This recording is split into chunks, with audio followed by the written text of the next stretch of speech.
আমার স্টাডি জীবনের last farewell party আমার জুনিয়ররা অ্যারেঞ্জ করেছিল। সেখানে কিন্তু খাওয়া দাওয়ার সাথে সাথে অনেক এনজয়মেন্ট, নানা গেমসও অ্যারেঞ্জ করেছিল। এখানে আমরা 6জন থাকলেও 5জন পার্টিসিপেট করেছিলাম। একজনের শরীর ভালো ছিল না, আর এত মজার মজার গান চালাচ্ছিল যে আমরা হেসে হেসেই পাগল হয়ে যাচ্ছিলাম। আমি কিন্তু একদম আস্তে আস্তে টেবিলের সামনে যখন ঘুরছিলাম না, চেয়ারগুলোর সামনে একদম আস্তে আস্তে ঘুরছিলাম। লাস্টে দেখো আমরা 3জন রয়ে গেলাম আর 2টো চেয়ার ছিল। 2টো চেয়ার নিয়ে আমরা এত মজা করছিলাম, আর পিছন থেকে আমার ফ্রেন্ড ঠেলছিল, তুই আগে আগে ঘোর, তুই খালি স্লো স্লো ঘুরছিস। আমি তো কেন স্লো স্লো ঘুরছিলাম, যাতে আমি বসতে পারি, যাতে আমি জিতে যাই।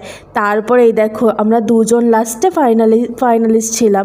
তোমাদের কি মনে হয় কে জিতেছিল? আমি কি জিততে পেরেছিলাম? দেখো এই যে গান বন্ধ করে দিয়েছিল, আর সাথে সাথেই বন্ধ করে দেওয়ার সাথে সাথে আমি কিন্তু বসে গেছিলাম। লাস্টে আমিই জিতে গেছিলাম, কিন্তু ওরা তারপর বলতে এসেছিলো যে আরেকবার করি, কিন্তু তারপরে